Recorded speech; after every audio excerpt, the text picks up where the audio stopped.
আসসালামু আলাইকুম ভিউয়ার্স, দেখতেই পাচ্ছেন একটা শসা, একটা লাউয়ের সাইজের শসা, মোটামুটি অনেক বড় বিশাল আকার সাইজের শসা।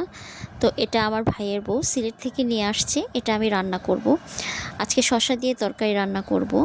আসলে গরুর মাংস মানে খেতে খেতে আমাদের ঈদের সময় একটা বোরিংনেস চলে আসে আর কোষ্ঠকাঠিন্য দেখাতে।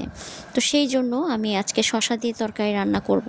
এটা চাইলে আপনারা ছোট শসা দিয়েও রান্না করতে পারবেন। শসাটাকে এই জন্যে প্রথমে ভালো করে ধুয়ে নিয়েছি এবং এটাকে এখন আমি টুকরো টুকরো করে নেব। শসার তরকারি কিন্তু মানে অনেক করে রান্না করতে হয়, এটাকে কুমড়োর স্বাদ দেওয়ার চেষ্টা করব আমি। তো দেখুন শসাগুলোকে ধুয়ে কেটে নিয়েছি এরকমভাবে। আর এদিকে মাছ, রুই মাছ আমি এরকমভাবে ভালোভাবে ভেজে উঠিয়ে রেখে দিয়েছি। আরেকটা প্যানে আমি তেল নিয়ে নিয়েছি, পরিমাণ মতো তেল দিব। দিয়ে এর মধ্যে আমি আপনাদের জিরার গুঁড়া দিব, একটু দুঃখিত, আস্ত জিরা দিচ্ছি আমি। আস্ত জিরা কিন্তু সামান্য পরিমাণে দিব, পুড়ে যেন না যায়, অর্থাৎ শসার যে একটা গন্ধ আছে সেই গন্ধটাকে কাটানোর জন্য। আর এখানে দেখুন রসুন কুচি দিয়ে দিয়েছি।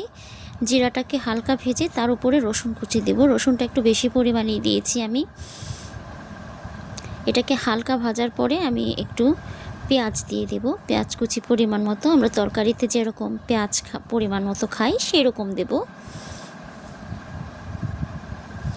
এটাকে নেড়ে চেড়ে ব্রাউন কালারের চেষ্টা করব, ব্রাউন কালার করব। আর সাথে দিব কাঁচামরিচ। কাঁচামরিচটা তেলের মধ্যে দেওয়ার অর্থ হচ্ছে যেহেতু এটা শসা, এটার গন্ধটা বেশি, তাই আমি এটাকে কাঁচামরিচের ফ্লেভারটাকে ছড়িয়ে দেওয়ার জন্য কাঁচামরিচ দিয়ে দিচ্ছি। কাঁচামরিচ আমি শেষেও দেব, একটু বেশি পরিমাণেই দেব। ভিউয়ার্স, যেহেতু এটা লাউ জাতীয় মানে সবজি হিসাবে আমি খাবো, দিয়ে দিচ্ছি পরিমাণ মতো লবণ। এর মধ্যে কিন্তু খুব একটা বেশি মশলা আমি দেব না, হলুদ মরিচ এগুলো একটু অল্প অল্প করে দেব। এটাকে ভালোভাবে নেড়ে চেড়ে একটু যখন ভাজা হয়ে যাবে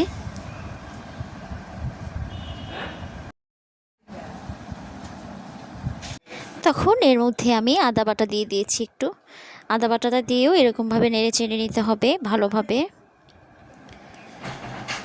এবার এটার মধ্যে দিচ্ছি হলুদের গুঁড়ো,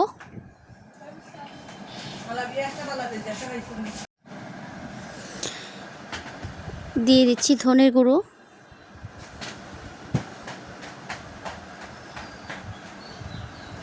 এবারে মরিচের গুঁড়া দিলাম,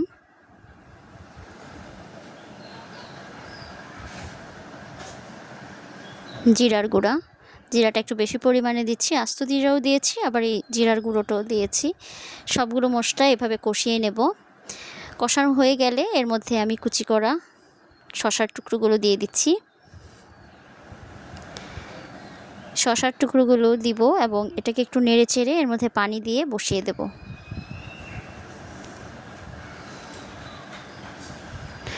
আমি লাউয়ের তরকারি যেরকমভাবে রান্না করা হয় সেরকমভাবে লাউয়ের মতো করে কেটে নিয়েছি, বা কুমড়োও বলতে পারেন। এভাবে একটু নেড়ে চেড়ে কষিয়ে তারপরে এটার মধ্যে ঢেকে দিব একটু সময়, তারপরে আবার ঢাকনাটা তুলে এর মধ্যে পানি দেব। একটু কষিয়েছি, এখন এর মধ্যে পানি দিয়ে আবার এটাকে ঢেকে দেব এবং এটা রান্না করে ফেলবো পুরোপুরিভাবে।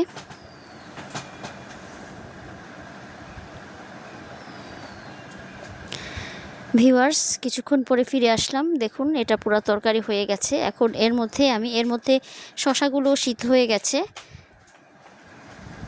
এখন আমি এর মধ্যে আস্তে আস্তে ভেজে রাখা মাছের টুকরোগুলো দিয়ে দেব, সেই সাথে ধনে পাতা কুচি এবং কাঁচামরিচ কুচি দিয়ে দেব, দিয়ে এটাকে ঢেকে রান্না করে ফেলব।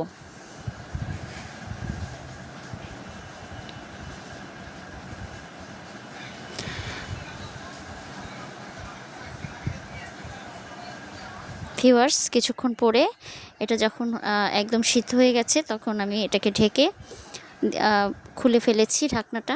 এই যে দেখুন আমার তরকারিটা রান্না হয়ে গেছে, দেখতেও সুন্দর হয়েছে এবং খেতেও ভালো হয়েছে। আপনারা এটা সবাই রান্না করে খাবেন। ধন্যবাদ।